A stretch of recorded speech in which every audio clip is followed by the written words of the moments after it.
विक्रम बेताल की कहानी। पत्नी किसकी? बेताल 25 छठी कहानी।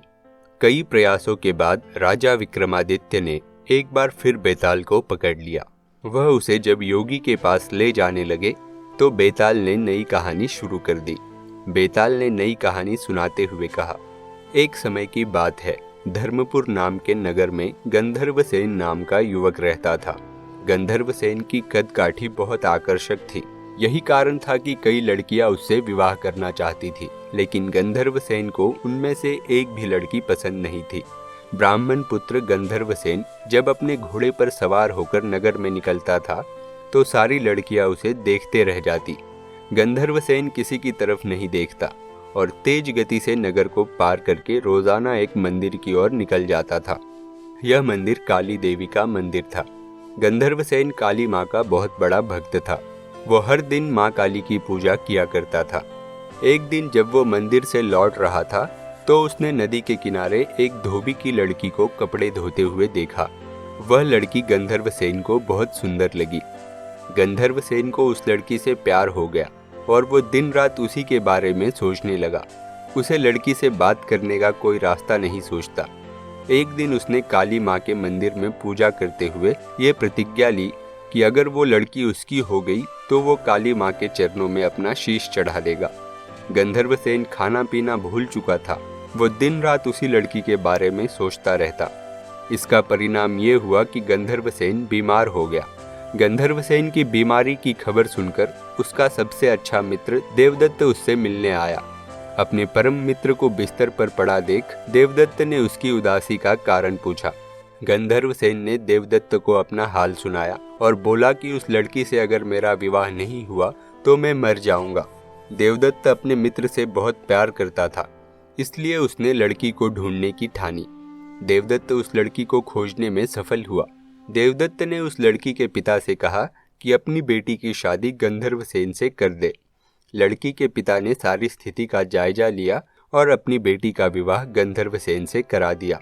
शादी को 5 दिन बीत गए और गंधर्वसेन उस प्रतिज्ञा को भूल चुका था जो उसने काली मंदिर में ली थी। एक दिन सपने में गंधर्वसेन को अपनी छाया दिखाई देती है। उसकी छाया उसे वो प्रतिज्ञा याद दिलाती है और कहती है कि अगर तुम ये प्रतिज्ञा पूरी नहीं करोगे तो स्वार्थी कहे जाओगे। अगले दिन गंधर्वसेन को अपनी गलती का एहसास होता है और वो काली मंदिर में अपनी बलि देने के लिए तैयार हो जाता है। वो अपने मित्र देवदत्त को बुलाता है और उससे कहता है कि मैं, तुम और तुम्हारी भाभी मंदिर चलते हैं। मैं मंदिर में अंदर पूजा करूंगा और तुम बाहर अपनी भाभी का ध्यान रखना। देवदत्त मंदिर चलने को तैयार हो जाता है। दोनों दोस्त उस लड़की के साथ मंदिर पहुंचते हैं। गंधर्वसेन मंदिर के अंदर अपनी प्रतिज्ञा पूरी करने चला जाता है। देवदत्त और गंधर्वसेन की पत्नी बाहर उसकी प्रतीक्षा करते हैं। बहुत समय तक जब गंधर्वसेन बाहर नहीं आता तो देवदत्त मंदिर के अंदर चला जाता है। देवदत्त अंदर जाकर देखता है कि गंधर्वसेन ने अपनी तलवार से अपना सिर काटकर काली माँ को बलि चढ़ा दिया है। यह देखकर देवदत्त घबरा जाता है। देवदत्त सोचता है कि कोई भी व्यक्ति यह यकीन नहीं करेगा कि गंधर्वसेन ने अपनी हत्या खुद की है। सब ये सोचेंगे कि देवदत्त ने अपने मित्र को मारा है ताकि वो उसकी पत्नी से विवाह कर सके। इस आरोप से बचने के लिए देवदत्त ने गंधर्वसेन की तलवार से अपना सिर भी काट लिया। थोड़े समय बाद गंधर्वसेन की पत्नी अपने पति और उसके मित्र देवदत्त को खोजने मंदिर आई। वहां दोनों मित्रों की लाश देखकर वो डर गई। उसने सोचा कि लोग उन दोनों की हत्या का आरोप मेरे ऊपर लगाएंगे। इस लांछन से अच्छा है कि मैं भी मर जाऊं। जैसे ही उस लड़की ने अपना सिर काटने के लिए तलवार उठाया, वैसे ही वहां माँ काली प्रकट हुई। माँ काली ने कहा, पुत्री मैं तुमसे प्रसन्न हूँ, बोलो क्या वरदान मांगती हो। लड़की ने कहा, आप इन दोनों को जीवित कर दीजिए।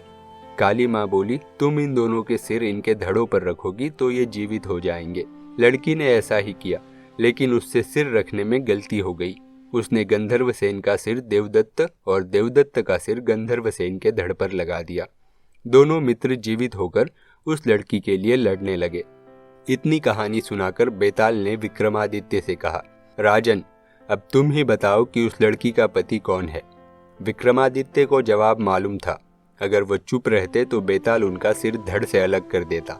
इसलिए विक्रमादित्य बोले, व्यक्ति की पहचान उसके चेहरे से होती है। इसलिए देवदत्त उस लड़की का पति होगा, क्योंकि उसके धड़ पर गंधर्व सेन का मस्तिष्क वाला हिस्सा लगा है। बेताल ने कहा, इस बार भी तुमने सही जवाब दिया है, इसलिए मुझे फिर से उड़ जाना पड़ेगा। इतना बोलकर बेताल फिर से घने जंगल की ओर उड़ गया। राजा विक्रमादित्य फिर से बेताल को ढूंढने के लिए उसके पीछे चल दिए। कहानी से सीख, इंसान जो भी करता है अपने मस्तिष्क से ही करता है, इसलिए उसकी पहचान मस्तिष्क से ही होती है।